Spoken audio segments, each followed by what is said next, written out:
everyone, and welcome back to the Highly Sensitive Healer YouTube channel. Thank you so much for being here. If you haven't done so already, please subscribe to the channel. It's greatly appreciated.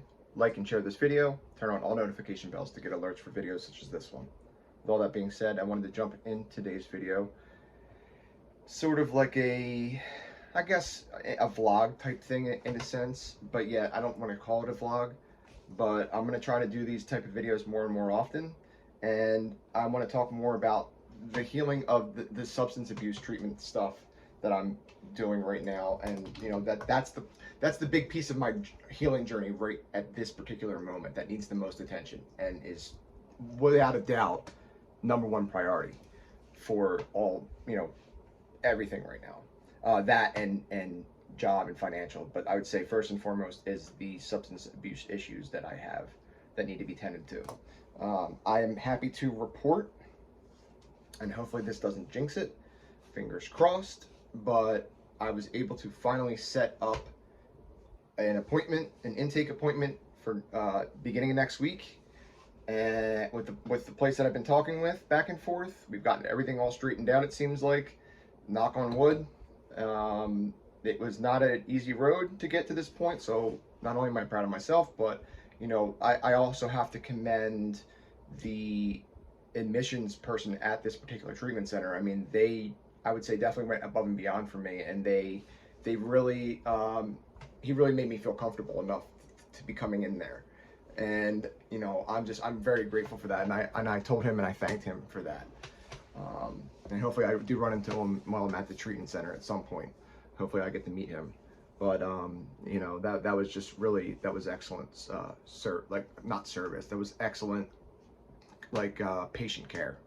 I almost said customer care. It's just a habit because I'm used to retail. But aside from that, I start beginning of next week, like I said, intake appointment. He said it'd be about an hour and a half. And my therapist as well that day, so that's going to be a busy day. It's going to be a hard one for emotions and everything like that as well, and mentally, and maybe even physically draining a bit. And I got to do what I got to do, guys. I mean, it's just time, and I'm not allowed to drink any alcohol for this whole week, and sadly enough, that's going to be a bit of a challenge for me. Now, granted, not too long back, I was able to go just over a week. I was like 1 week, maybe one week and 1 or 2 days.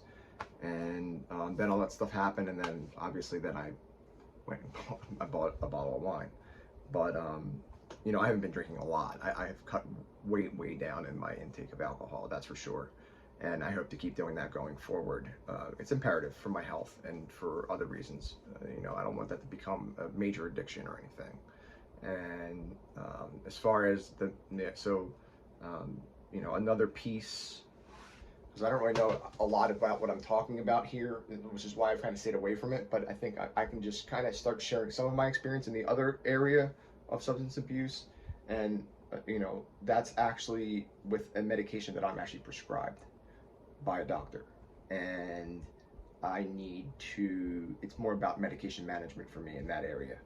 So they took me in, which is great, and I'm a little bummed out that I have to wait a full week. And the reason being, not to bring anything down or take away from the positive experience and the positive,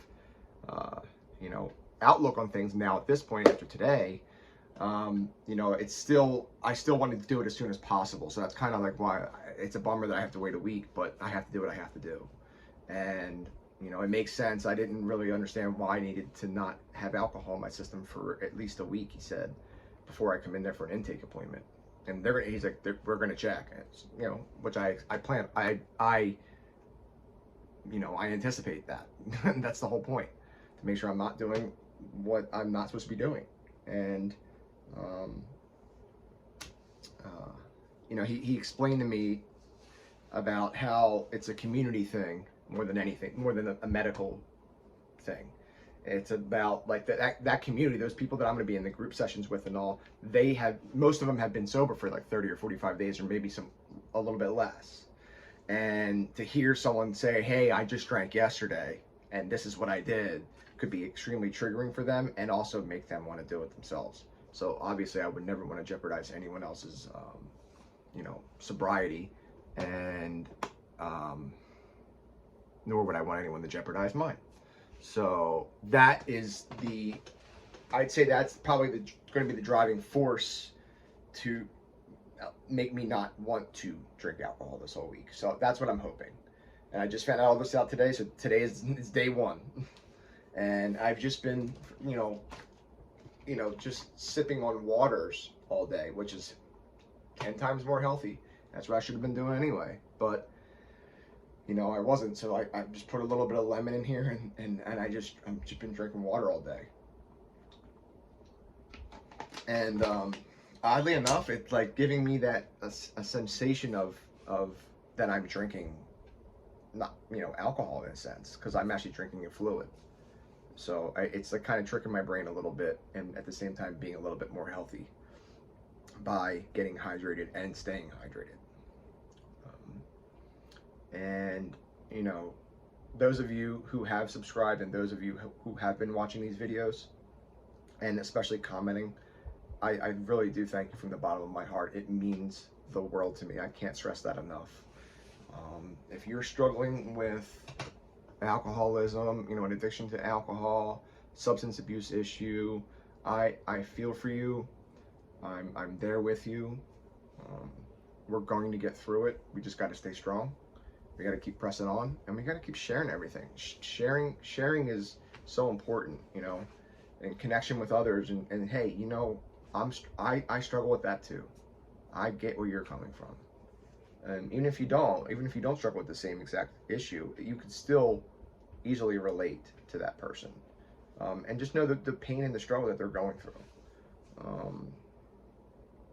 Don't be so quick to judge people that have a substance abuse issue, because they're really struggling. They don't need someone to judge them. They need someone to help and support them. One more person is just one more person towards that positivity, that positive mindset, and to help them keep that positive mindset while they're going through some grueling, tough healing and sobriety and maybe even detox and everything.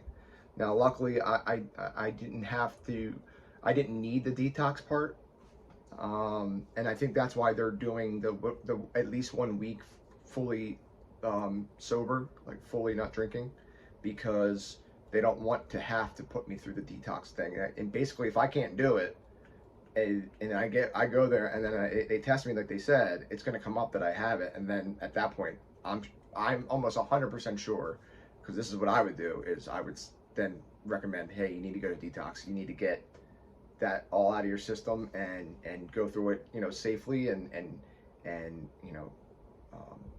kind of rid your body of all those toxins first. So that's what I'm going to do. And that's my motivation to keep going forward and to stay sober. And I'd like to, maybe increase my exercise just a little bit more. I'm already doing quite a bit more than I've ever had in my whole life. But, a little bit more physical activity would not hurt, because it distracts my mind in a positive way. Also, I'm still looking for a job as well. And, I plan on hopefully landing one of them soon. I've been applying to places, so that's awesome. Then I can get my financials more in order, and then we're all headed in the right direction. But I will say this, and this is not to be negative. This is just to be completely realistic. Nothing ever is that easy. It's just not. I mean, it hasn't been for me. So I know the thing is my expectations going into all of this are, I'm trying to lower them a bit more so that I don't get discouraged. I don't stop moving forward with all of this. It's too important, guys. It's too important right now. And like I have said before, this is most likely going to be the most difficult part of my healing journey so far. And I'm healing from complex PTSD, CPTSD, and unfortunately, substance abuse issues and alcohol abuse are big, we'll call them symptoms of the big picture that is complex PTSD.